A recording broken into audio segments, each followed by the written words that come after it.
My name is Jacob Stoops. And I'm Jeff Luella. And you're listening to the Page 2 podcast.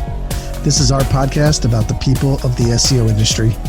We chronicle the real-life stories, experiences, challenges, and advice from some of the most amazing people in the business.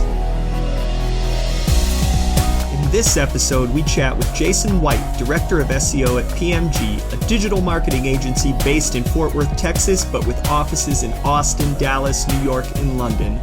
We discuss his passion for cycling and how he went from working at a bike shop to SEO. We cover his time both in-house and at agencies, why he believes his best fit is within the agency environment, doing SEO on eBay, local search, being a jack of all trades, and so much more. In the news, we talk about a few studies on keyword research from Brian Dean of Backlinko and Dan Liebson of Local SEO Guide, and how accurate the search volumes of various SEO tools may or may not be, and the new review snippets report in Google Search Console. Finally, we have a deep dive into biggest SEO challenges. To paraphrase Frank Costanza of Seinfeld, we got a lot of problems, and now you're gonna hear about them. So get your popcorn ready as we tell Jason's SEO story and have another great roundtable discussion.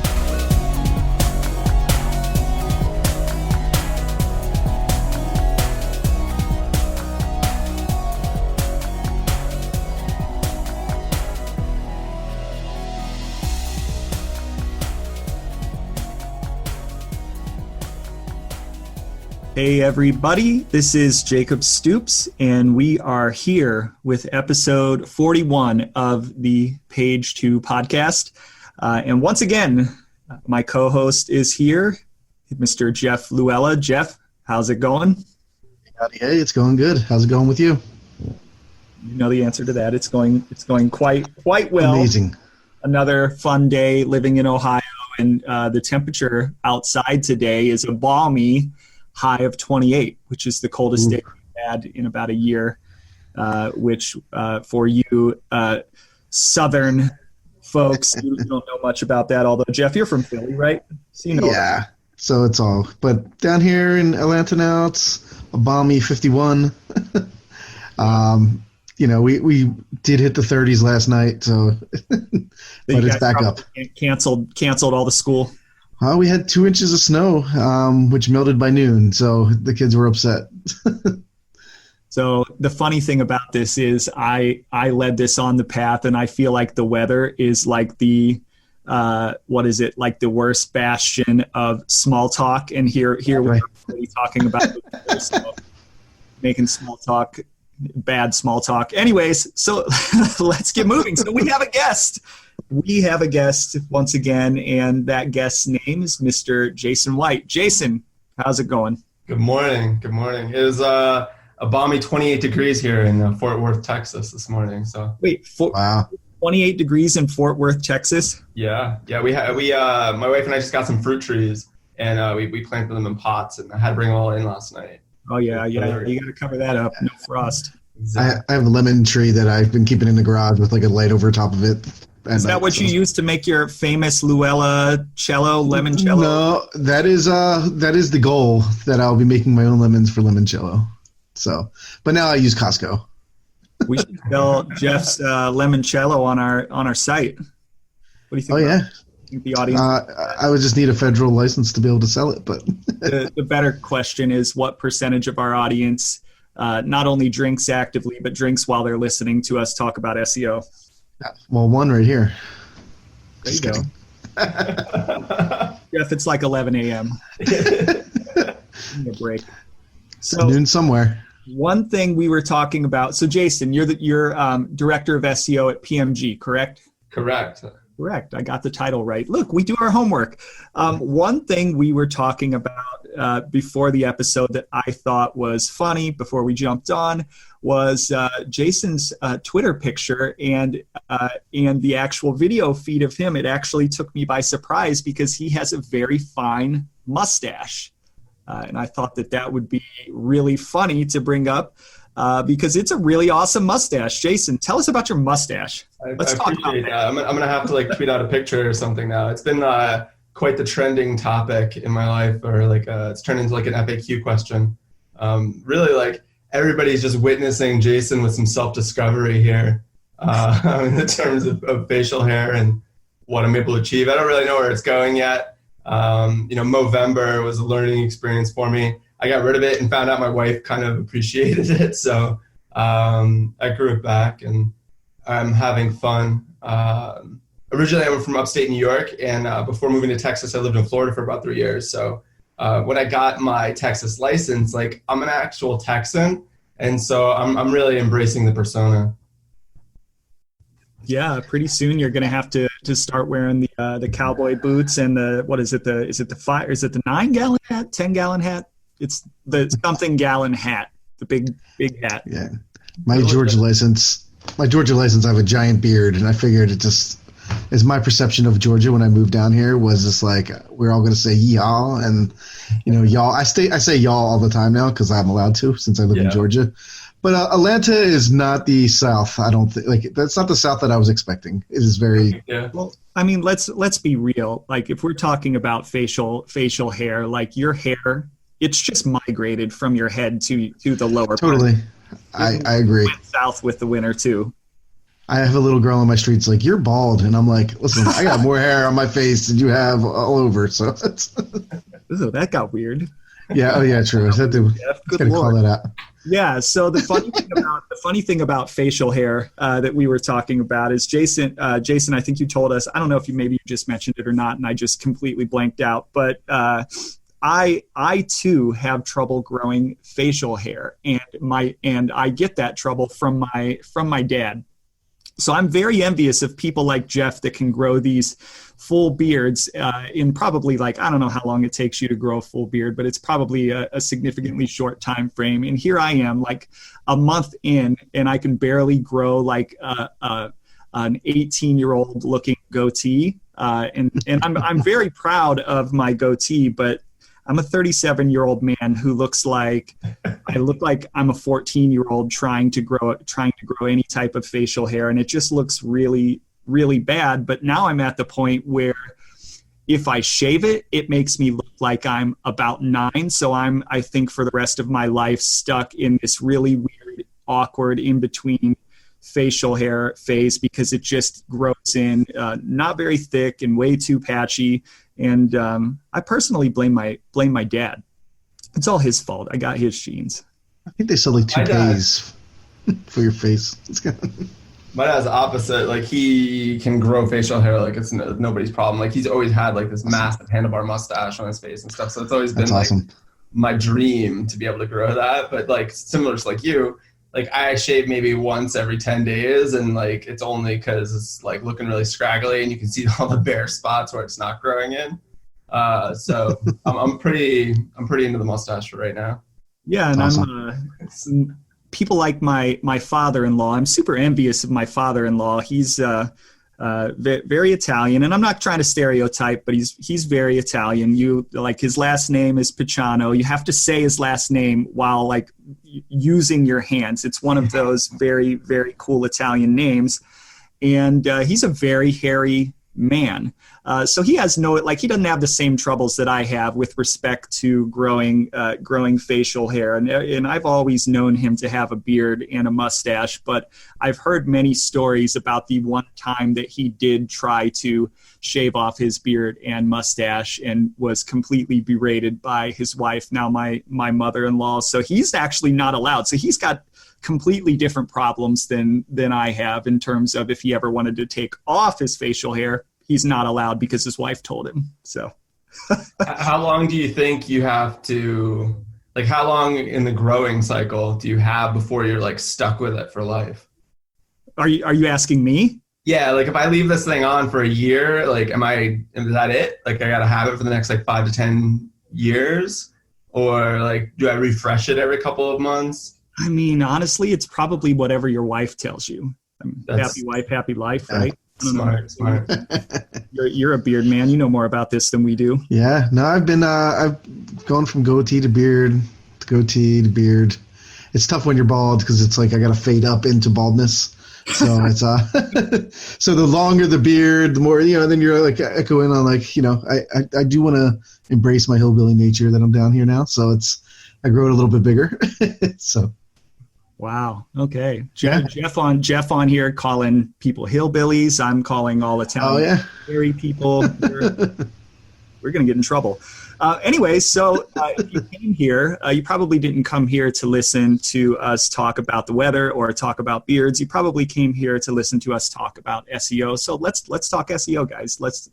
Let's jump into it. And before we kind of grill Jason a little bit, if you're a first-time listener, and we have a growing audience, which is really awesome. It's really cool, and we're very appreciative of that. But we recognize that because we are a niche podcast, there is a chance that even though this is our 41st episode, that you might be a first-time listener. And that's totally awesome. I like to say that we've been kind of bumping into people organically, which means that one person heard from another who heard from another, and this thing is very grassroots and spreading very organically, and we like it that way. That's totally fine. But as it stands in season 2, this may change in the future, but as it stands in season 2, every episode is a three-legged stool. I think I like the way Ian described it. He in that episode with Ian Howells, we talked about a three-legged stool, and I believe that was about Traffic Think Tank, but I'm stealing it as SEOs tend to do. I'm stealing it, and I've been using that to describe our podcast for the last couple of episodes. So essentially, the first leg of the stool is the core of the podcast. It is the background of the people that we interview, because none of us get into SEO on purpose, it seems like, unless you're really new to the industry. Even then, it is usually not on purpose. Most of us just kind of fall into it. And those stories and the backgrounds of what people did before they were SEOs, incredibly, incredibly interesting. And we've had some really, really diverse backgrounds. And not only that, but talking about the real challenges and the day-to-day of what it's like to be in the SEO grind, and just everything related to SEO and the idea of just what it's like to go through the day-to-day quote-unquote battles. I almost liken this podcast to the listener being the fly on the wall while 2 or 3 SEOs in a room talk shop, and that's kind of what you'll hear. The second leg of the stool is we talk about the news of the day, and it has basically become a forum for Jeff describing the news and me yelling about the news and complaining about various things. And hopefully we won't complain today. We've got some good news. Well, actually, I'll say it's a bit of a slow news week, but we've got some interesting news about some new Search Console reports, and we're going to talk a bit about keyword research data and how accurate it might be. So definitely some good conversation that's going to occur there. And then the deep dive, which is the third leg of the stool, is going to be towards the latter part of the episode. So if you're still around, you're going to hear us deep dive today on some of the biggest challenges that SEOs face. And honestly, that could probably be an entire episode in and of itself, but we're going to attempt to dive into a couple of really big challenges that we feel like that we face on a day-to-day basis. And we're going to hopefully try to dive into maybe some solutions to addressing those challenges so that it isn't just a big complaining fest, which sometimes we SEOs like to complain about things. We're going to try to maybe bring solutions to the things that we're complaining about. Maybe we'll don't complain. Some, maybe we won't. Maybe we'll help some people. Maybe we won't. We'll see. Anyways, that is enough of me talking. I want to hear more of Jason talking. So Jason, tell us about yourself and tell us about your background. How did you find SEO, and what were you doing before? I think a happy accident is a great way to describe it. Young kid, still in college. I was living in Boston at the time, worked at a bike shop, and January, as you can imagine, is a pretty rough month at a bike shop for sales, and there's, what flats come in that you need to repair are cold and icy and just brutal to change out. And so there was this thing called eBay, and there was all this excess inventory that we could sell that had been sitting around the shop for a long time. It's probably off the books. And I started slinging things on eBay and not even understanding exactly what I was doing. It probably was like a year or two before I discovered there was like a whole industry and a lot of names behind some of the things that I was doing. But like reading forums and trying to understand how to do a little bit better. But my career totally started at eBay selling bike parts. And then I got into the local space a little bit, trying to outrank the other bike shops in Boston and map packs and cool things like that. And where did you go from there? From your, well, first off, I would say, how did you start working in a bike shop? So I've always been interested in cycling. I've done like different bike tours. I'm originally from upstate New York. Mm-hmm. And so, it kind of was a way one summer I realized that I had a bike and a means to get to all these other people's houses and hang out. And so, summertime riding around the town that I grew up in, there's a big mountain there, a lot of trails and cool things like that. And so I would just kind of get lost in the woods and really kind of fell in love with riding my bike and what that brought me and how it felt.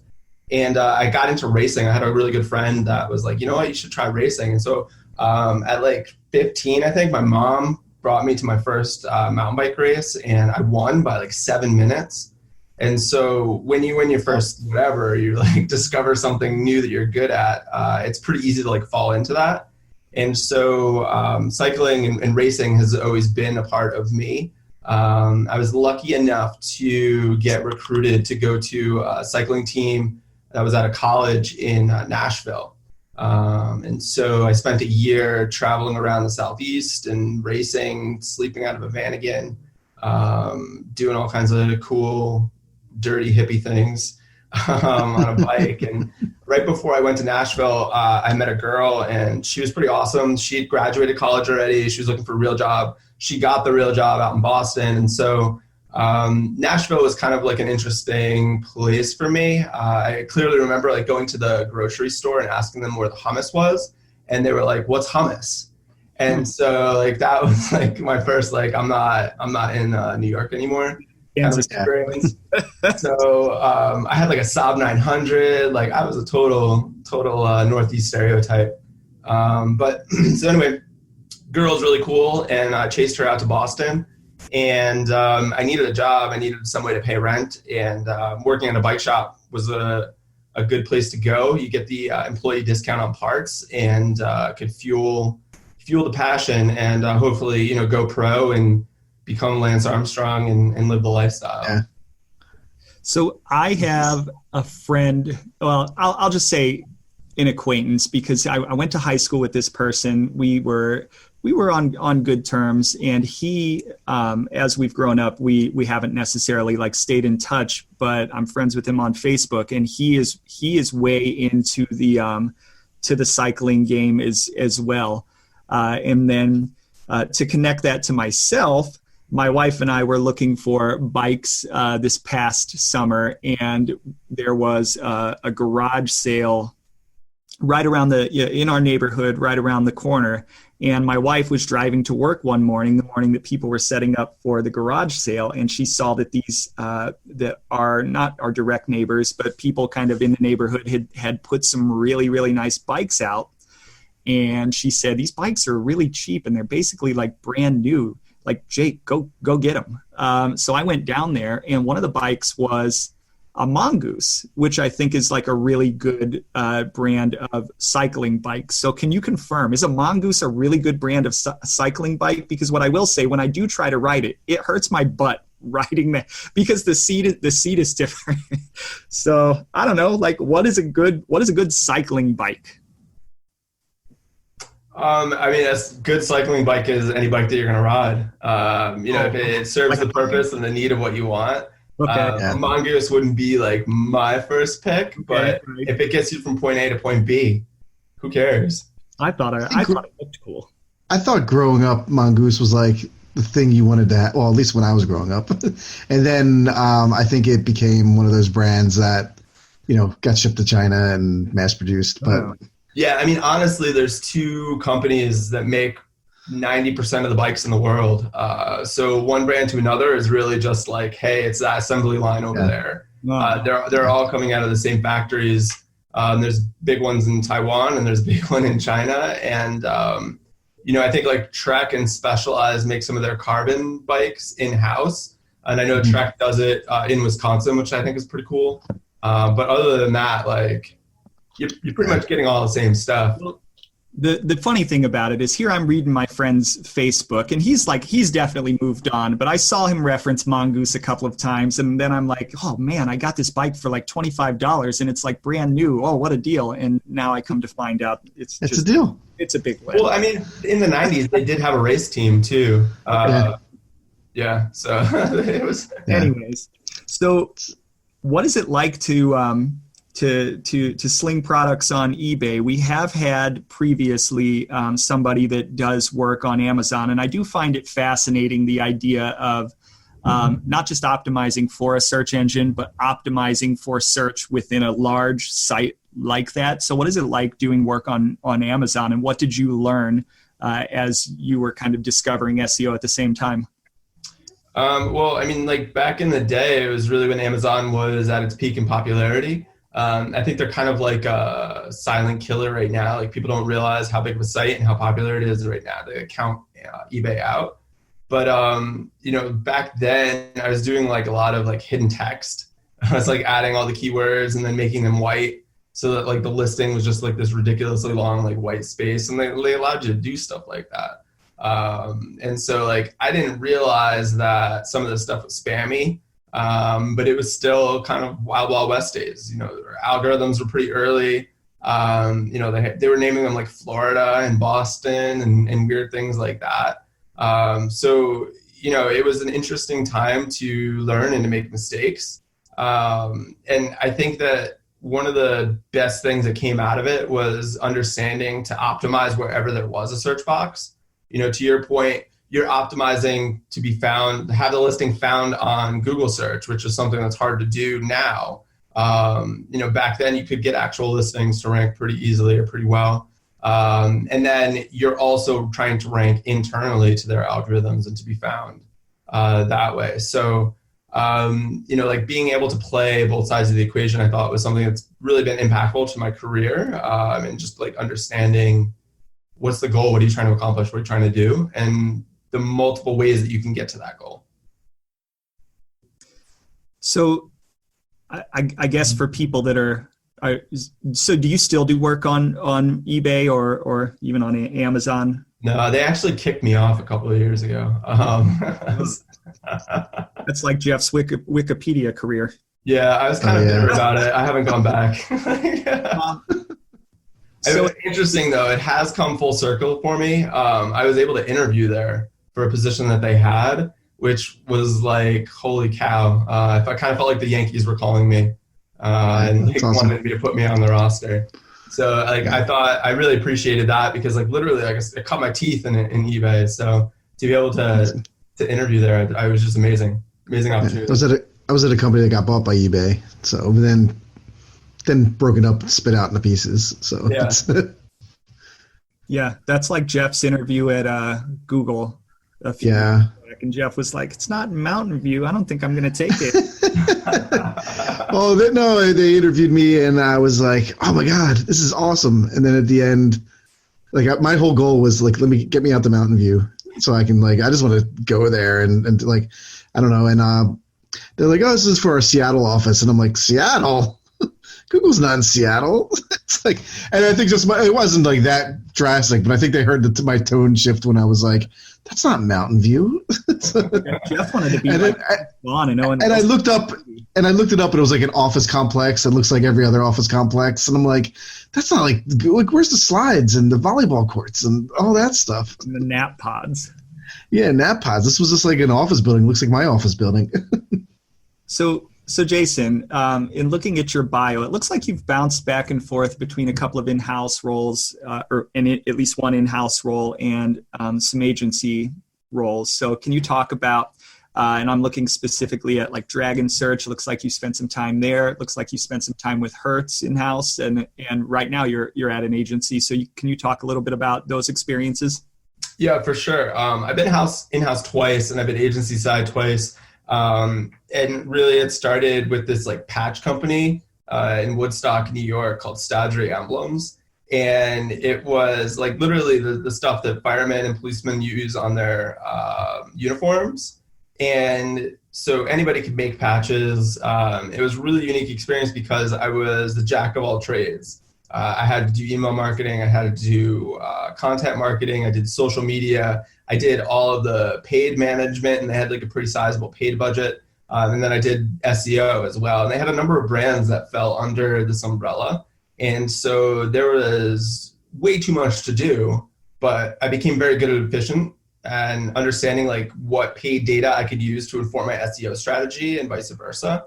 And so after about a year there, I really wanted to go agency side and be, like have relationships with clients and be able to work on a variety of different verticals. And I thought that agency would give me a lot more experience, a lot faster, and that I could get much better at the craft. And so I thought SEO was bogus and a bunch of snake oil at the time. And so I was trying to get in to Dragon Search on the paid team.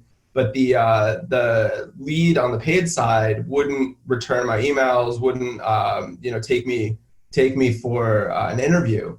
And so this was like when Twitter was like maybe a year or two old, and I realized that I could kind of develop a relationship with the CEO on Twitter and like stalk him a little bit. And so I set up alerts, and anytime he tweeted, if I had something relevant to say or if I had something that was like worthwhile to respond to, I would just tweet back at him. And over the course of like maybe 2 months, then he posted a position for SEO.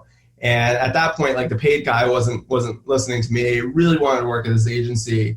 And so it was like, whatever, SEO is fine. Maybe I can like transfer or something like that.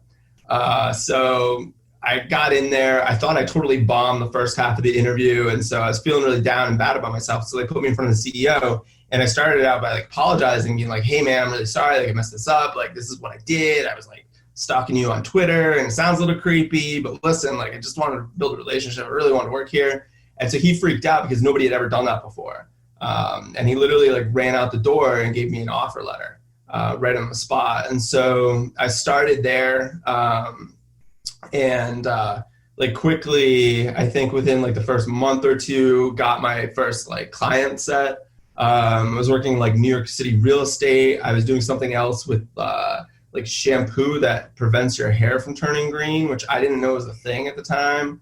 And there was one other account that I had too, but basically like SEO got its teeth in me from there. I became like an industry writer, wrote publications. I was featured in books and stuff like that.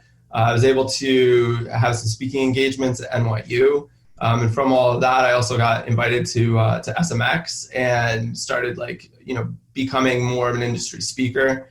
And so like Dragon Search was really like an incubator that launched my career. And we had like a couple of pretty big successes. I kind of grew with them from like a regional agency into a more national agency. And we landed a couple of really big accounts. And as those accounts succeeded, we were able to land bigger accounts, which relationships have always been key, I think, to the SEO industry, especially when you're trying to do like biz dev activities. And so one of the accounts that we had gotten that had become very successful, the leader of that organization had moved on to Hertz and had become like a VP within the organization. And after a couple of weeks of that change, he reached out to me and was like, hey, really would like to have you on the team. We have a big SEO need here. I wanted nothing to do with Florida at the time. It's heaven's waiting room. Not my cup of tea at all. And so somehow I was able to convince him to, work with our agency.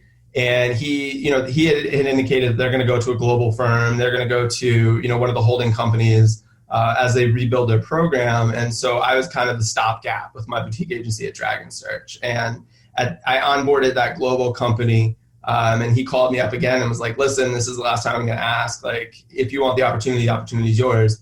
And so, I'd taken a look at a lot of the other leaders in the SEO space and realized that a lot of them have gone agency side and then gone in-house and then gone back agency side or gone into their own consulting. And so I felt that like a large scale enterprise brand was really what I needed to round out my resume at that point.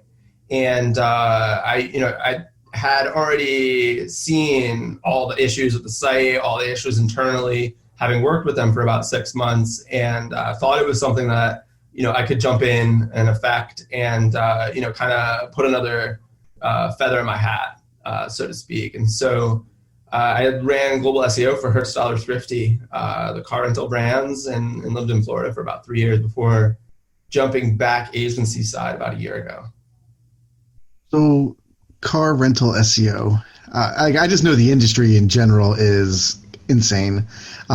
Just if anyone's ever waited at after a flight to try to get a rental car, or even there's been plenty of news reports, and then on top of that you have all the Expedias and external sites that are out there that are trying to compete against you to sell your own services too, right? Like the Expedia is just I guess like a hub that's doing that. Like, what's it like? Like, what are some of the things and like challenges that you had in that type of SEO? Because it's not your standard, e-commerce has their own problems, but I'm sure like the whole car rental space and flight space or travel space has got to be pretty crazy. Yeah, it is pretty crazy because you're going up against those OTAs of the Expedias of the world that have billion-dollar budgets, and I'm looking at my little pennies that I have to rub together and turn into $100 bill. But the problems are the same for all of the competitors. These sites are pretty massive. There's literally 30,000 locations worldwide, and so I really focused in on location and looked at that as, qualifying search or qualified search that had very good intent and did everything that we could to improve our local presence and our local reach. And that was one of the big focuses that I had early on.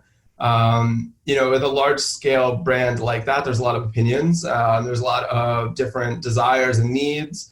And so, really I wanted to try to barnacle SEO onto other big projects that were happening. Early on I had a lot of air cover, and that really helped because we were able to improve a lot of aspects to the website. But as time went on, that air cover disappeared and the trends shifted, and the needs of the organization shifted because of that. And so, SEO wasn't quite as important, as when I had first come into the brand.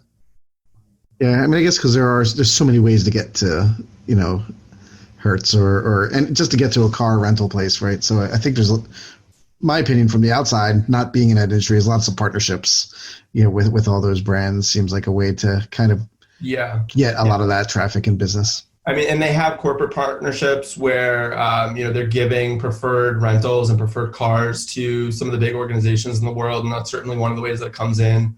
I think the OTAs have definitely changed mindset over the years, and people think that they're getting great deals by going to an Expedia, and that's no longer the case. Yeah. Going direct, you're going to get a much better deal than buying excess inventory off of something else. And the rental car space is interesting too, because everybody hates rental cars. They've had bad experiences. They've heard bad things. They think it's a shady place. They're shysters, and it's the last thing that you're going to book in your journey too. And so that's usually going to be the very last minute thing.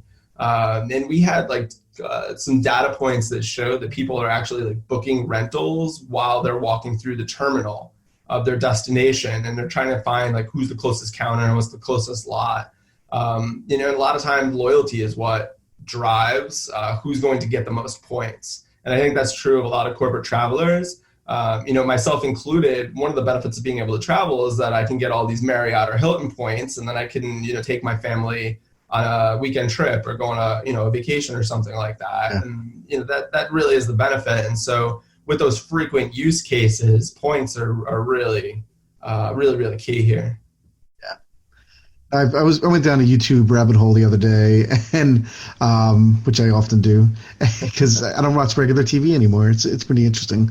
But I was watching, it was something on local search, actually. It was an investigative journalist.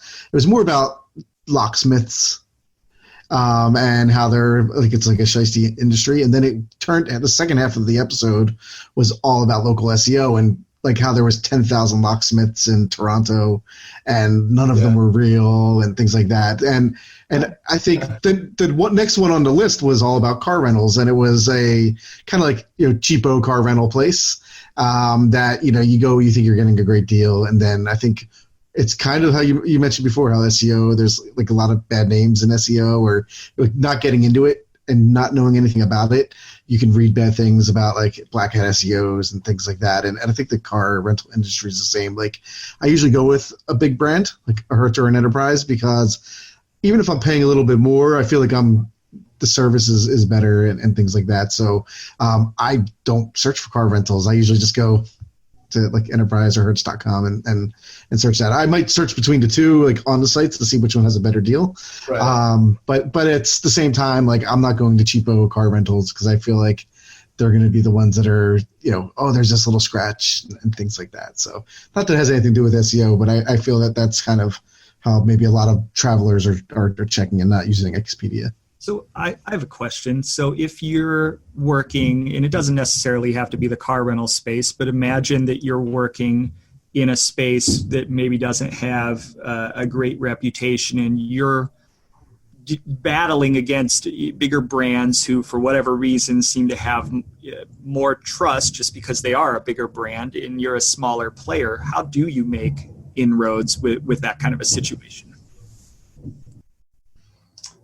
There's so many different ways to go about it and so many different ways to do it. I do think it is harder for the smaller brands, but there are people that are just looking for amazing deals. And so some of those smaller brands get found on their own anyway. I competed pretty much against the top 3 other brands that are out there. There was a smaller brand that definitely came in, and they had a pretty gnarly SEO team that was like based in Europe. And they were totally eating our cheese because they were a little bit faster. They were more nimble. They had executives that believed in SEO and that were empowering that team. And so, it really comes down to that empowerment. And I think that if you are an executive at one of these organizations and have had success with SEO in the past, you're going to play that card again. And it'll hit because you're empowering and believing and like removing those roadblocks, and realize that SEO is kind of that blanket that is going to go across the organization, and it's going to help all the channels. I totally agree there. Yeah, that's excellent. I think that buy-in's actually one of my, for the last topic of SEO challenges, is buy-in in general. I think also nimbleness, like being if you can't be as big, well, you better be fast, right? It's like David versus Goliath, right? Well, David certainly isn't as big as Goliath, but he's fast, and he is figuring out how he can leverage his tools to get the job done. We had nimbleness does matter, but also trust in your teammates and agreeing on the data points too.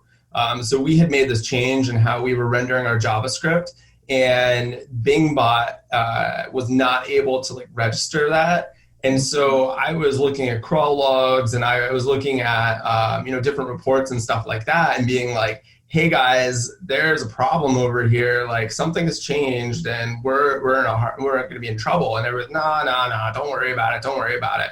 And so this went on for 3 or 4 months, and then finally it started hitting our bottom line, and we were losing $2 or $3 million a month off of just Bing search, with everybody Bing, it doesn't matter, but $2-3 million matters when you're not getting it anymore.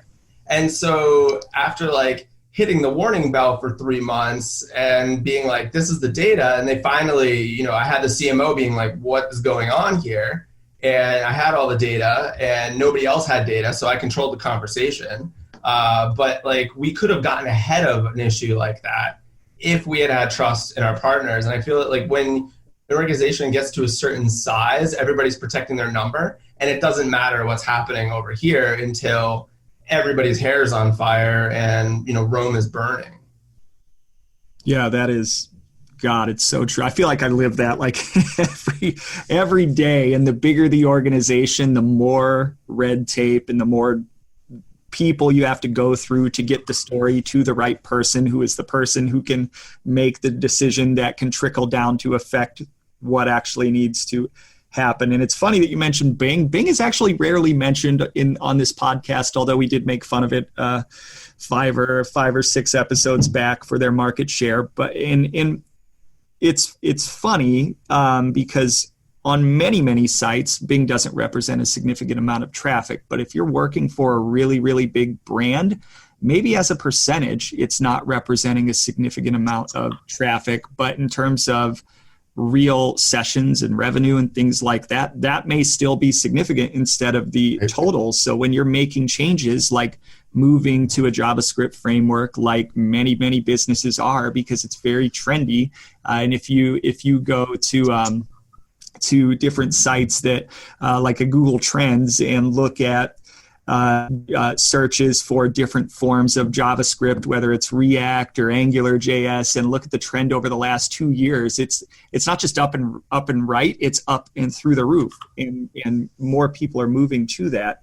But search engines, if you're not Google, are still struggling to catch up, especially Bing. In my experience, even as recently as like last year, Bing is still really bad at crawling JavaScript. So like when those decisions happen, they're often happening away from the SEO, unless the SEO is very lucky or somehow very ahead of the game and ahead of the conversation.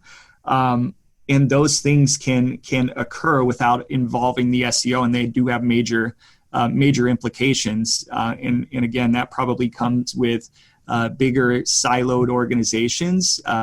Probably comes with the misconceptions about what SEOs do. There are probably a lot of reasons why things happen the way they do, but they can have big impacts on the bottom line for sure. So Jason, you said, and I want to move on to the news here pretty soon, but you said some really interesting things that led me to questions that I wanted to ask you. So of course I'm gonna ask the old faithful between people that have jumped back and forth, which do you like better, agency or in-house, and why? I like agency for sure. I'm wearing a beanie. I got a hoodie on every day. Like, I don't have to get dressed up. I can look like a schlub. But I mean, like, the variety of stuff that we work on is awesome. I was so addicted to the scale that we worked at Hertz. And so it was really important to me to come to an agency that would offer me more scale, because I can see more data across more industries, and it's just so much more fun to work at like big scale. But like agency culture is just so different. I mean, we're a total stereotype. We have a brick wall that's painted. We have like a barista on staff. We have like a bar with a bar tap. Like, there's always something going on. There's always a client in the office. You can scarf food that has been ordered for different meetings and stuff like that. When I was at Hertz, I actually got in trouble for stealing cookies off a catering cart. So here we have cookies just always available. So it's always a plus. But just the variety, the day-to-day. I mean, it can be exhausting to constantly be shifting, but it's also highly addictive. Well, I guess my next question, I wasn't planning this, but did you demand cookies in your interview? I did not, but I do have LinkedIn endorsements for cookie eating, as well as burritos. So I take it pretty seriously. Sweet. And we have like a pretty good diversity of cookies here. Awesome. And yeah, it's part of the culture for sure. It's too bad we don't have the digital analytics power hour on this, because I'm sure that they could take our cookie commentary and spin it into analytics some way. Yeah. They would swear about it. I know they would swear about it too. Yeah. So I see that PMG's, I guess I just went onto the website and have like 5 locations, but 3 of them are all in Texas. You're in the Fort Worth office, correct? Correct. Yep. So how do they scale? Are all the offices somewhat same size, or Austin was first? I don't know if that's because it's alphabetical, but like, which one is the largest of the offices? Honestly, like, one of the interesting things about working at a big agency is that there's constantly new people and growing and stuff. And like, I'll get somebody will chat me on Slack, and I have no clue who the heck they are.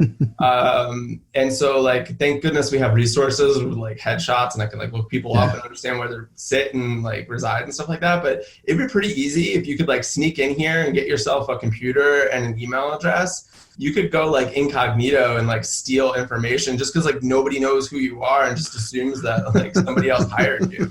But that's like kind of one of the weird things about working at a large agency. I think we're at like 250 right now. We're about to bring in an internship class. It's like 40 people or 50 people or something. Wow, nice. Substantial. We have plans to keep growing. The first office is opened in Fort Worth, and that's like the headquarters and where I'm located. I think we opened the Dallas office out of like a need because traffic in the area can be really, really difficult to get through. So, you know, to sit in an hour and a half of traffic each way, the Dallas office saves the people a lot of time that live over in Dallas. Good. We also have a number of clients that are local to there. Austin is just an awesome place. Big tech scene, clients down there too. And so they opened that office. We have some like interesting outposts in New York. There's like a secret underground office on the West Coast kind of thing. I think like Asia is probably going to be the next big expansion. I literally, like, we have an office in London. I literally started my day talking to Europe and then ended my day talking to Japan. And it was there Friday and I was still on Thursday night. So awesome.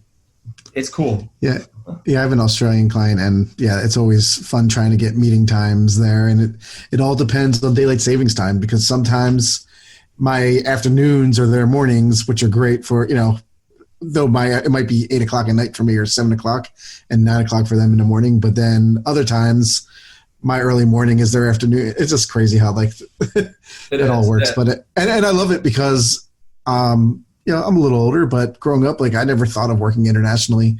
Now it's like not even a second thought. It's like, hey, we're all and like same. The tech is totally amazing too. Like you're calling somebody from halfway across the world, and it's a beam of light that's getting shot on these like underground tubes that go through the ocean and stuff, and like it all renders, space. And you can have a conversation in real time over the course of like 6,000 miles or whatever it is that separates you. It's amazing. So cool. I mean, we wouldn't even have a podcast if the tech did not exist to be able to communicate. Like, we wouldn't be able to really talk to people. I mean, we've had people in Australia, we've had people all the way in Eastern Europe, and the fact that there is technology now.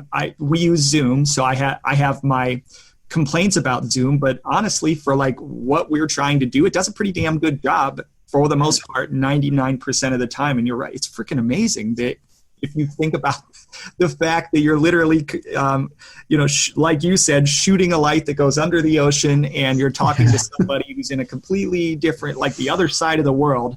And not only that, you're capturing the audio, and Zoom is also doing things like transcribing it or attempting to. Right. It's quite amazing. And that's why, to go down the podcast from. That's why, like, standing up a podcast, the barrier to entry because of all of this technology has never, ever been lower. And podcasting is like the new form of blogging.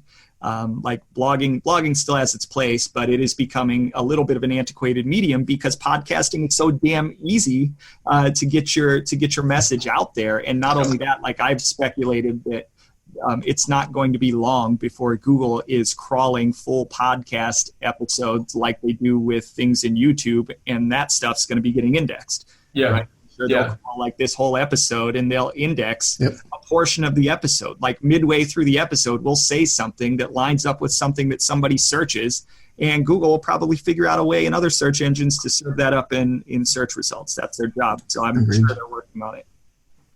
Anyway. Pretty amazing. Yeah. So Jeff, why don't we move into the news? Sure. So I think there's kind of two stories that were out simultaneously. Well, I'll say they're simultaneously, but within a couple of days of each other, and it was a lot to do about keyword research tools. So there were two. There was one by Backlinko, and another one by Local SEO Guide and Dan Liebman and that. And I both of them were like, can you trust the data inside of keyword research tools. Well, Dan's article was more about B2B keywords. Backlink Goes was all about like they did the largest study possible that they could have done. And there was a lot of takeaways from it, and some of the data was a little more granular than others. But some of it, well, I'll go down the Backlinko side of things where he just compared a bunch of different tools and kind of compared some of the different sections. And these were some of his results that like Ahrefs and SEMrush generated the highest number of keyword suggestions, followed by Ubersuggest, Systrix, and SE Cockpit or Search Engine Cockpit, I guess it is, which I've never used, something I probably want to look up. And to spare everybody from me just reading down this list, at the end of the day, it comes down to the keyword numbers. So any type of search volume numbers and things like that were so greatly varied. Literally, some of them were like 70 to 80% difference. But the one thing that it came down to is like the amount of suggestions. And I thought that was actually a bigger thing where I think Ahrefs and SEMrush have the biggest amounts. Ahrefs had the biggest amount in there.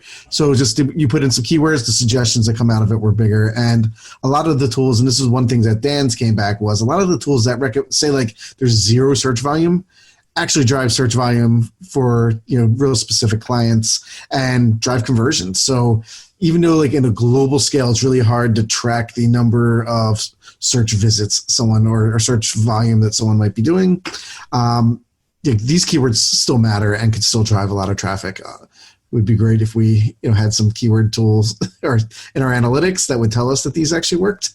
But right now it's like a lot of different numbers that are going through it. And I've always questioned that. I know I'm more of an SEMrush guy. Jake's more of a Ahrefs guy. And we fight all the time about it. No, it just comes down to the data. And it's like, I feel like SEMrush's numbers are way high. And this kind of report showed that. I also felt that Ahrefs numbers were a little low, and these reports show that. So I'm glad my feelings were kind of that way. But what kind of tools do you guys use, and what do you feel about the numbers that are inside of those? Yeah, it felt like both articles were really, really good and really well done. I especially liked Dan's article and his kind of way of analyzing the data and seeing how far off on kind of both sides in terms of both over and under kind of the data set was. And I think the thing that it emphasizes for me is that if you're relying on any single tool, you just have to be careful. You have to be careful, and there may be a need for you to take multiple sources, and for me to get away from my Ahrefs fanboyness and look into and take the time to utilize other tools and compare and normalize the data so that you're getting a more holistic picture. And I also think that it's interesting. I feel like it does tie back to like what we talked about a couple episodes ago with respect to jump shot and literally getting the data from a freaking antivirus software. And it's just part of it makes me wonder where are they getting all of their data from. And I think one of the interesting things also that Dan brings up is that you have to assume that different sources are using different algorithms and different ways of projecting the data forward. So it's not ever going to be apples to apples truly between these different tooling providers. So like the only way to get a full picture is to use multiple tooling providers and normalize and compare the data. And it has been my experience in the past where I saw something that was incredibly low volume being reported in Ahrefs, where I thought this is a really important topic for the business. And we created a piece of content around that topic. And literally, I'm looking at the search volume, and Ahrefs said like, okay, this gets 50 searches a month. Well, guess what? That particular post ended up like once it reached its potential, getting like 1,500 or 1,000 plus visits a month just by itself. And not that that's like a huge number, but for the site that I was working on, that was a huge number in terms of monthly traffic. And well, guess what? Ahrefs said it was only going to get 50 or even a portion of 50. So like you can't always rely on what these tools are saying. I don't know how you guys feel about it. Jason, how do you feel? Yeah, I mean, I agree. You gotta source from multiple places and kind of have like a blended document. We've questioned tools in the industry for quite a long time, and I'm surprised, frankly, that more people aren't owning their own data. We all have like paid data available to us at PMG. Like we actually are creating like an integration team between the SEO team and the paid team. But like that paid data is so juicy, whether it's like negative keyword reports, the query reports, the volume, what you're actually paying per click. But like always in the back of my mind is that like, what is it? 16% of all searches Google hasn't seen in a given day or in the previous like 6 months or something like that. I might be like bungling the stat a little bit, but so like, yeah, some of these keywords are going to return low naturally. And like, to your point too, with the jump shot, where are they sourcing their data from? And how is that getting passed through? Because your computing power of some of these searches or some of these tools aren't going to compare to the computing power that Google has. And if Google hasn't seen 60% of the searches in the previous 6 months, these tools aren't going to be crawling and picking that stuff up. Like almost by us doing the research, we're training the tools on what they need to go scrape and what they need to go track.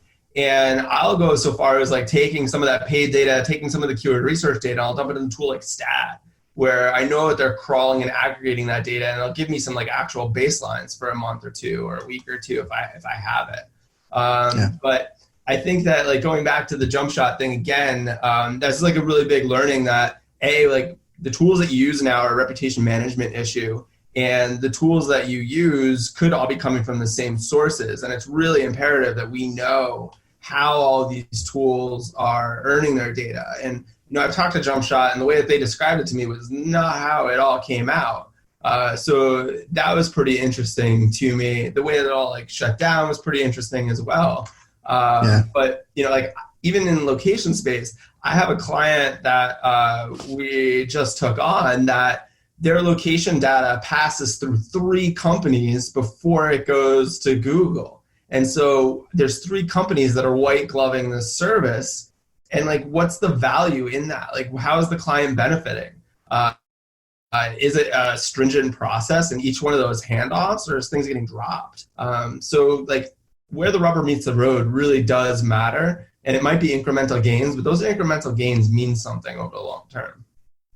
Yeah.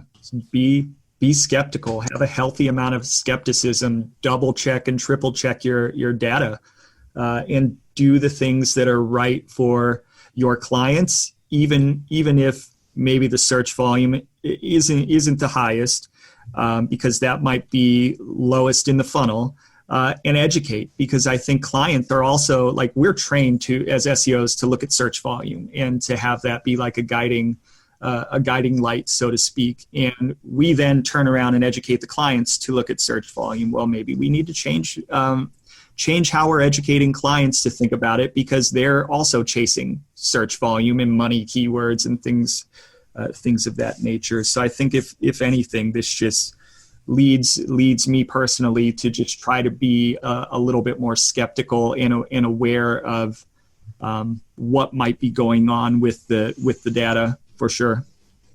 Yeah. Cool. And then the other thing we have in the news, which is, so we talked to Martha not too long ago, a couple episodes ago, and we really talked about schema, and the one thing she brought up was like, it's the year of schema, and it's kind of, I always love in SEO because it's the year of everything, like but it's one of those where she said it was last year and the year before too, so she kind of joked about her own predictions there because she's a schema company that focuses all on schema. So this year is going to be the year of schema, but I think there's a lot more merit to it because Google has been releasing a whole bunch of reports inside the Search Console that are just focused on like, is your schema proper on your site? And the latest one they released, which the news is about, is review snippets, which is great because I push reviews a ton on my clients. I think user-generated content is amazing. But at the same time, I feel like I do have some clients that still don't want to do reviews because they're afraid of negative reviews. And and they're afraid of things like that. But the others, just being able to track it is one thing. Like, is it implemented properly? Tools like Screaming Frog are doing that now. But it's always great to see like how Google reads your site, and being able to have as many of these schema things come through is the way I feel it. So we've had product schema, we had job posting schema, breadcrumbs, like these are all inside of Search Console, but now we have review snippets, which is, at least it gives us as a technical side of things to let us know that we've implemented it properly and that we are eligible to get it, even though Google is cutting those back from the SERPs right now, where they might only show one thing with a review on it and not necessarily showing everybody that has a review. So this is the part where I get to yell, because this very thing, it's actually timely that we're talking about this. This very thing just yesterday caused me personally a bit of a fire drill with one of my clients. I got my popcorn. I got my popcorn ready. Oh man. And I won't say it. It's not Google's fault. Usually I'm like, it's Google's fault. Google, you're evil. It's not Google's fault. The issue was this report came out and it became like fresh in the client's account yesterday. And the issue, because this was a new report, fresh in their account, they started noticing it yesterday. And to try to explain to them that, no, this issue was present before this report came about. So this is an issue. You still have to fix it. And it was present before the report came about was a little bit fun. And it was fun and obnoxious all at the same time. And it led me personally down a rabbit hole of reviewing things like structured data validation. And it led me also to my personal hatred of Bizarre Voice and everything that they do and stand for. And I'm sure that they stand for fine things, but in terms of the way that they execute on the SEO side, I have never had a very good experience with Bizarre Voice, and their markup is almost never valid, which means that their customers aren't getting the full value out of the review snippet, which literally makes me want to pull my hair out anytime that I have to deal with a site that uses Bizarre Voice. And then there's the added thing where they pitch themselves as helping clients get review snippets, but their markup is never clean. And then when you try to get them to fix their markup, they pretty much just stonewall you, and they sell it to clients as this is going to help your SEO. And most of the time it doesn't. And then clients use Bizarre Voice because they think it's helping their SEO, when really they should just be thinking about it as a great way to collect reviews. And Bizarre Voice does that incredibly effectively in terms of how they are able to collect reviews and how you're able to put reviews on your page. Sometimes it's just not as SEO and search friendly as I would like it to be. And I just wish that they would position themselves a little bit differently and get their markup to a place where it's not always screwed up. So that led me down a rabbit hole yesterday, and any day that I personally have to deal with Bizarre Voice things is not usually a pleasant day for me to have to report back to the client that no, your page and your structured data, unfortunately, through no fault of the report that just started reporting it because it's a new report, it's your issue that you have to fix with your structured data because it's not valid. And furthermore, it's not valid because you're using Bizarre Voice, whose structured data is not usually fundamentally valid despite what they've told you. So usually that comes as a surprise to clients because that's the way that it's pitched and sold. And when they implement it, it's a different story. And that's my rant about the. I just looked up one of my clients who used Bizarre Voice and 59,000 errors. Whoa. 3,800 valid, 59,000 ones with errors in it. So Jake angry. I just watched Thor with my kids last night, and it had Hulk in it, and Hulk was really funny. And anytime I hear about Bizarre Voice, it's like Jake angry, Jake kidding, angry, turning into the big green SEO monster. Jake smash. Jason, I don't know, man. What do you feel about that? I think it's great that they're investing in the Search Console and they've really been building stuff out again. where like I get all jaded SEO about it is that since like November, have we had like 5 or 6 alerts that the data was borked and they're not going to like fix it. No, yeah. And so like, again, you just trust the tool. And like, I'm so tired. Like, and to your point, these automated reports, they seem to be just coming out like randomly. I see no consistency in it. And it just creates like false urgency behind the client, gets them all in a tizzy about stuff that like might not matter. And, you know, honestly, I'm really tired of hearing that the Search Console data is wrong and then having to go to the client and be like, this is inaccurate. And we just found out and we've been going after this for 3 weeks. And like Google, it's Google's game. We're always going to be playing it. And they make us look bad at just every turn, it feels like. And like, that's just, it's tiring sometimes. Let me tell you, you actually brought up a couple of amazing points that triggered things in my head about how I had to respond yesterday. One of the core errors that they were identifying, I was like, I don't know what they're talking about here. And even better, when I went to look at their documentation to see, okay, what are they talking about? What are they referring to? And it was something like item does not support schema or something like that. I'm paraphrasing and butchering it. And there was literally that phrase, that particular report and issue. I searched Google, could not find anything with directly that phrase, could not find it on their reviews page where they document how to implement it. And I was like, I'm going to look like an idiot reporting this back to the client because it's new and they haven't updated their documentation externally to explain a little bit more about what these are or what this means. And now I'm at risk of going back to the client because they triggered a report that caught the client's attention of looking like a complete idiot. And I will say I'm grateful. Like 5 years ago, this report didn't exist, right? And Search Console it was Webmaster Tools, a completely different beast. So I am grateful that they're adding more reporting. I would like to see structured data and certain elements of how SEO KPIs are reported become less of a black box. And what I'd really like to see, more importantly, is some level of tracking to show the incremental search value in a little bit more clarity of different kinds of structured data and just what it's doing for you on the search side. And that's still a major gray area, even with schemas that do trigger rich snippets. I mean, they give you some data within Search Console, but it's certainly not to the level of detail that we would like. Anyways, better than nothing. Yeah, I mean, it certainly is. And like, again, owning your own data, you can pull in some of this information.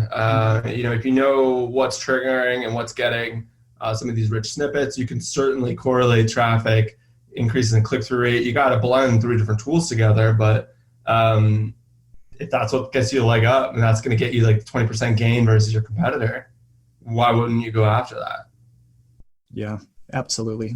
And we just have to jump through a few extra hoops right now to try to the business case. And I don't like I'm lazy. I don't like jumping through all kinds of hoops if I don't have to. So come on, Google, help me out. Help me out.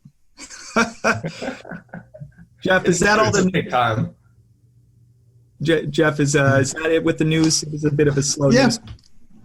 Yeah, I mean, I wouldn't really necessarily call it all news, but it was it's hot topics. We should change it from news to like sometimes it's even news. It's somebody tweeted something on Twitter that got the whole SEO Twitter world in a tizzy about it. Like, Dr. P has been pretty surly the last like week, 10 days maybe. I've been really enjoying his tweets. Yeah, we should change the segment to hot topics, and we'll just sing it like hot topics. Like hot pockets. Yeah, hot topics, and then we'll have a little theme song, and then we'll get in the. All right, sorry. That's in season 3. Season 3. We're gonna have hot topics. Yeah. So let's deep dive.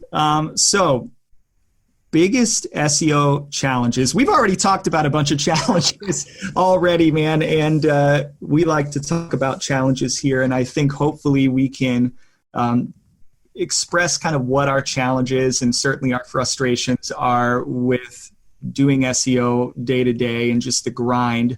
But more importantly, like hopefully we can bring what we think are solutions to the bigger problems that we experience day to day. So I'm going to let you guys go first. What one or two big challenges that you face every day as an SEO, and how do you go about addressing and fixing and making progress against that challenge?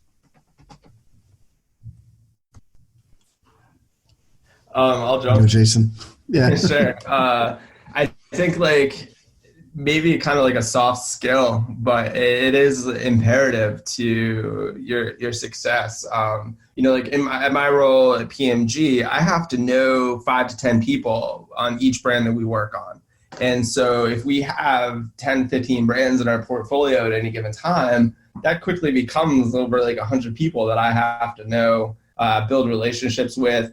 And SEO is in that unique spot where we're the bridge between brand teams and marketing teams and development. And so we speak the development language and can explain what it is the brand team wants implemented and how to do it. And then we have to go back and tell the brand team exactly what it is the dev team is saying and why they can't do it.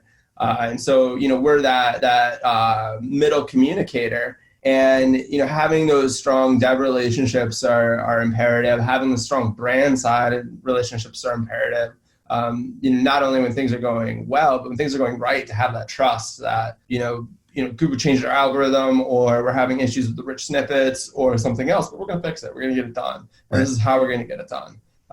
But I think that's been like the biggest thing that I've really been working on in the last maybe like 6 months on the agency side, which is kind of like, I feel silly as an SEO to talk about relationships, but to actually get the work implemented and to get your retainer approved for the next year, you gotta like be very, very close with the development team. Yeah. No, last week's episode we had Garrett on, and we asked him like what his advice was, and it was like, learn the soft skills. Like you're going to learn SEO, but the soft skills are what people have people have trouble with, and that's the communications. Episode, by the way, there was a couple of things that I rewound and listened to over again. But yeah, I mean, like soft skills still matter.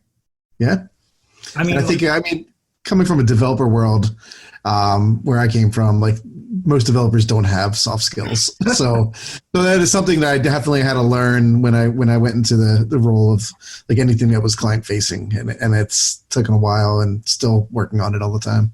Well, the crazy thing is like you are working with people that have varying level of soft skills and varying levels of experience and communication ability.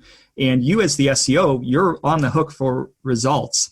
So you have to be able to communicate with a broad audience of different types of people, ranging from CEOs and CMOs, which is one type of a conversation, all the way down to working with developers, which is a completely different type of conversation. And each one of those types of people have completely different strategies for not going at them, because I don't want to say you're going at them, but for getting buy-in, building a relationship. And I think building a relationship is incredibly important. And depending on the level, building that relationship can be really hard, especially if you're working, with a really large brand.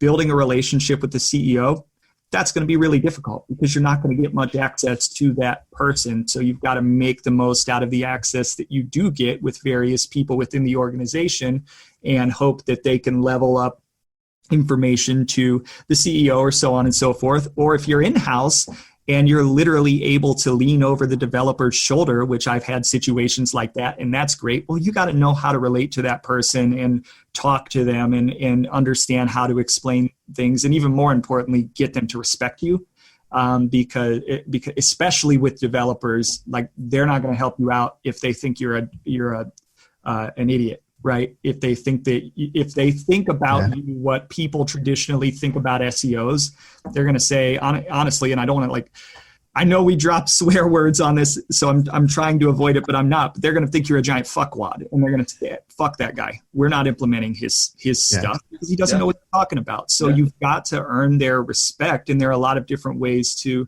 do that, and that comes through those soft skills. It comes through things like showing empathy, building a real friendship. People work 5 times or 10 times or whatever it is, a lot harder when the people that you're working with are your friends, right?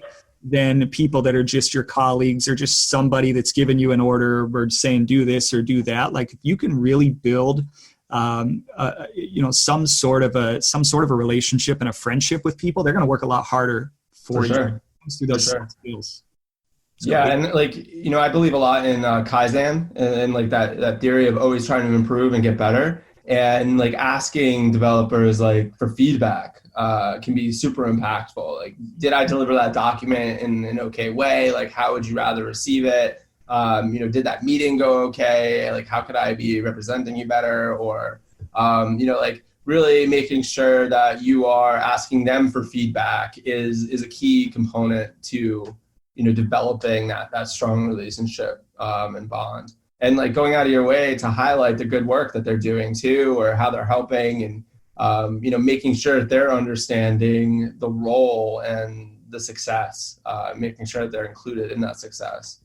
Yeah, showing them the data of when because a lot of times and we're diving into developers, and there's all kinds of other relationships that you have to be able to build. Sure. Like you said, you're building relationships with 3 people across 10 different teams, or 4 people, across different teams. So you got to be able to talk to different people, but like you have to know when somebody's in the bunker day to day and they're kind of doing the work, they're on the execution side, and they don't often get a chance to poke their head out and either get recognized, get rewarded, or see the fruits of their labor, because they're working to ship something, and then tomorrow they're working to ship something else and to ship something else. And they're focused very, very granularly. And it's been incredibly effective for me to come back a month later and say, hey guys, remember that schema change or that technical change or the speed change or whatever? Look what it's doing to results. Like it's working. We need to keep doing this. Great job, guys. It's really beneficial to bring it full circle with them and let folks know that their hard work is not without reward, for sure. You're always marketing something. Always. Right. Right. So Jeff, what are some of your biggest challenges? I think a lot of times, especially on someone that's a new client, right, is setting expectations versus like the reality of what's going to happen, right? Because a lot of new accounts come in, and it depends on how they're sold, right? If we're part of the sales process, great. Like we can kind of set expectations up front.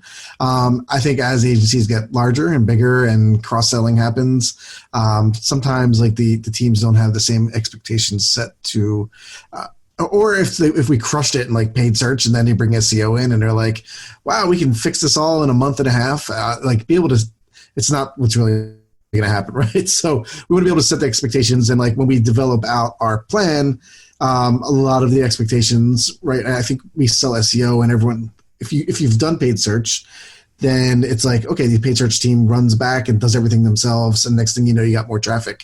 SEO, it's like I come to them with, here's 30 things we want to do. Can we get your development team or content team involved in any of this? And now it's like they have to actually do work. So sometimes they're paying us to tell them they have to do more work, and they don't expect that. So setting that expectation to like, this is what it's going to be. These are the kind of the realities. This is how long it's going to take to see results. And sometimes, not everything's a winner, right? So it's like we might be fixing all your schema, but we might not actually see a big jump in traffic. It's like a lot of little things that we're going to add up, and that's when we'll start seeing it. So that's kind of where I feel I could do a way better job explaining that to my clients all the time, and getting through it that way. But I feel like that's a big challenge because people, again, are paying money, whether it's monthly or yearly or however your retainer schedules work or stuff like that. And they want to see ROI as quick as possible. And SEO is usually not the quickest, but can be the longest lasting. And some of these shifts can be so impactful to somebody's business. Like I remember when Penguin first came out, we inherited a bunch of new clients at Dragon Search, and it was people had second mortgages out on their house to run their business and keep it afloat. And they bought links, and that was what was recommended to them. And like now they're like sweating it out, trying to make payroll and keep business going, and it relies on you. And you might be doing everything you can do to try to save it, but it still might not be savable based on what they did. And so like it does depend. There's people who have like real skin in the game, and it does take empathy, to understand where that stress is coming from. How often do you guys feel like expectations versus reality is in line when it comes to running and doing and going through the process of an SEO campaign? I mean, with us, I'm always preaching to tie everything to business value. How many dollars do we make? How many visits do we, what's the goal that we're trying to achieve with the client? And it's got to go back to that business impact. And so I think that over the course of time, when we're auditing and starting off with a client, we'll set, roadmap and action plan put in place. And then we'll also recommend a set of KPIs, which gives us the ability to project and to understand that return. And I think that's a key part, because the client can then understand what they're actually going to get or what we're trying to achieve.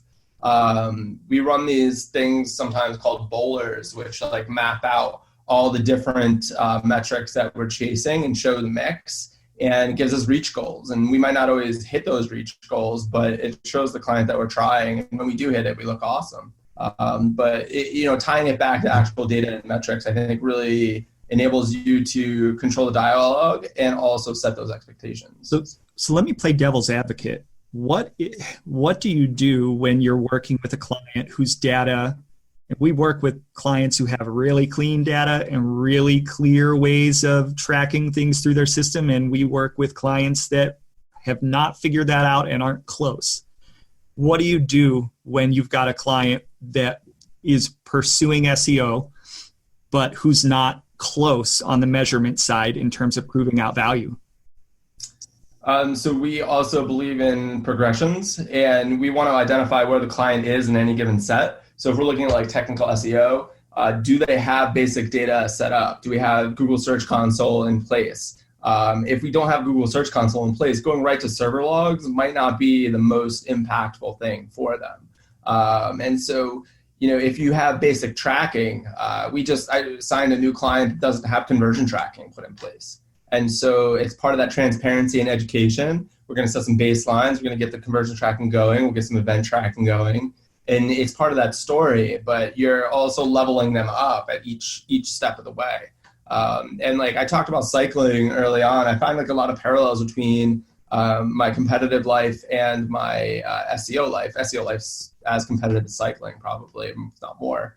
But like you start with what's that A race? What's the goal that you're trying to achieve? Or you want to have like the best national race that you've ever had, and you're backfilling that and all the training that you need to do and understanding what the strengths and the weaknesses are. And what strengths do you need to be training over the course of these months that you're building up your fitness to achieve this A race? And I think it's exactly the same with the client. Like, what goal do you guys want to achieve next year that we all look back and say, this was a highly successful year? Okay, well, if that's the goal that we're chasing, these are all the things that we need to do to achieve those goals. And these are all the metrics that we're going to be tracking.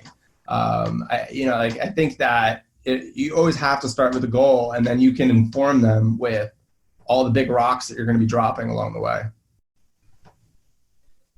Yeah, and I think also and it's funny that we talked about soft skills right before talking about this. When you're in a situation where your client is doing SEO or doing paid or any other type of marketing, but they don't have their kind of analytics stack figured out and have no way of really giving you viable data that you can track all the way through the system, it becomes really, really important to develop trust and to make sure that they trust that the opinions that you're giving them are helping them grow the business, even if they can't prove it.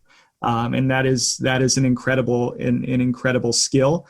Sometimes it works, sometimes it doesn't. But when you're working with clients who aren't good at tracking things yet, they have to trust you. They do. They have to trust you. They've got to feel like you're helping their business. You have their best interest at heart. And I hope you do. And that you're not just chasing your own goals. You have to show them that you're flexible, that I mean, because no SEO wants to operate in a system where there's no data to ultimately prove their value. That's a really hard place to be, but we're there sometimes. So like if you're not developing trust and if you're not showing them that you're having a certain amount of flexibility to operate in an environment where things aren't ideal, you're not going to succeed. So one more thing, I'll do mine. My biggest challenge, I always say it's implementation, and I'm just going to say that here. Implementation, I think, especially on the agency side, is one of the most difficult challenges that we face. Like, we're often put in a situation where we're running a shorter term contract. And by shorter term, I mean 6 months, 12 months, and you have that finite window to drive results. And there are times where you're coming in fresh and you have to audit and kind of get the lay of the land with a particular client, find all their issues and put it together into a coherent strategy. And that takes time. And then not only that, but you've got to work with a client to, if you want to do technical things, well, guess what? The client probably already has a technical team working on their website who probably already has a roadmap. And you got to try to figure out ways, where can I fit in that roadmap and how soon, so that they can see the impact. It's incredibly difficult. I've worked with clients where 10 months out of the 12 of our contract, we're in a code freeze. And like, you've got to be really efficient in those 2 months. And you've got to, and honestly, I think transparency is really important, and letting them know when they're kind of letting you down, so to speak, and making it very clear that, hey guys, it's really hard to be successful if you don't implement our recommendations, and you're paying us a lot of money. And making sure that they know, because sometimes we're really focused on proving the ROI, and we have to do that. That's kind of what we're on the hook for. And we want to make sure that if a client is spending money with us, that we're like giving them the value. But on the other side, there are times where the clients are asking things of you and sometimes lacking. Sometimes they have the self-awareness to realize that they're putting you in a bad position, and sometimes they don't. And when they don't, you've really got to be, pretty upfront and pretty transparent and honest about those types of situations. Now, when you're in a good situation, I would say the best way to facilitate implementation is to make it as easy as possible. Don't leave any guesswork. If you have to put together a technical recommendation, like, hand them the specs, don't expect them to build the car, hand them the freaking keys, right? And just make it really easy. I can't emphasize that enough. Do the extra legwork and make it easy for them to say, yes, this is easy. We're going to implement it right away. Offer to do it. I know a lot of clients will restrict access to things like their content management system. But if you have an opportunity where you're like, hey, we need to build internal links, and the client's like, yes, I agree, but I don't have time. Okay, maybe give me access to the CMS, and guess what? I'll be an extra set of hands. I'll go build those. It'll take me a week. We'll get it done. If a client sees that you're willing to go that extra mile, or if an internal team sees that you're willing to help out and be an extra set of hands, that goes a long way towards the relationship building that we talked about at the beginning. And if you're making your clients' lives easier, you're going to get stuff implemented, and it's ultimately going to be a win for you. So my advice is make their life easy. Make their life easy. Don't give them the instruction manual to build the car. Build the freaking car for them and give them the keys. So as much as you can. So Jason, one last question we like to ask before we sign off is, imagine that somebody is starting literally today. It's 2020. They're fresh out of college, or they're fresh off a job that they hate, and they're looking for a new career, and SEO is that career.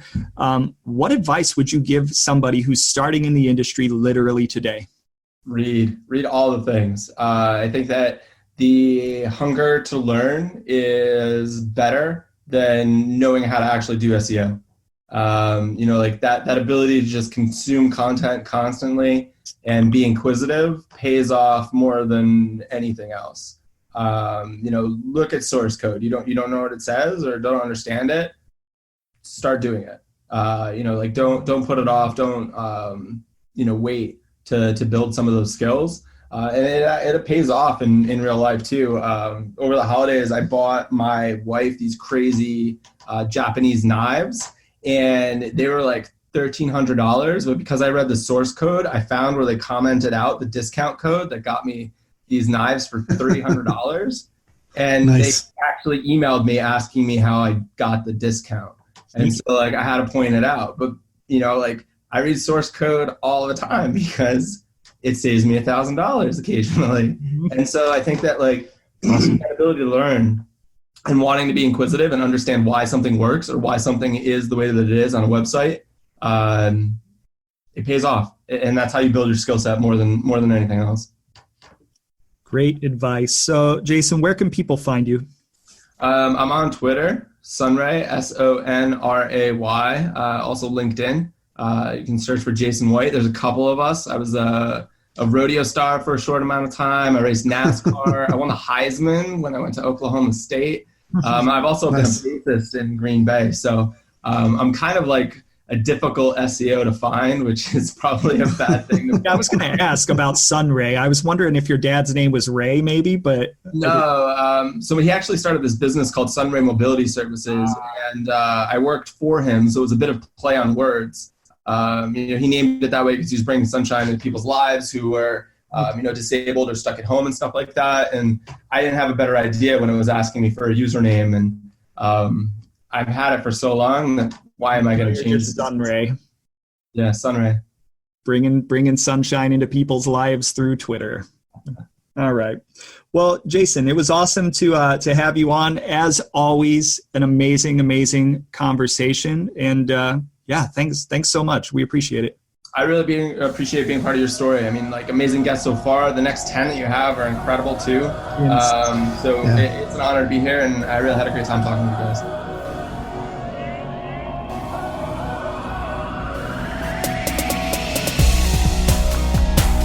Thank you so much for listening to the Page 2 podcast. If you'd like to find out more about the show or listen to more episodes, visit us at page2podcast.fm.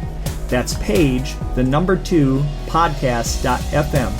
Our episodes are also available on a number of other platforms, including Apple Podcasts, Google Podcasts, Spotify, Breaker, Deezer, Overcast, Pocket Cast, Stitcher, TuneIn, and more.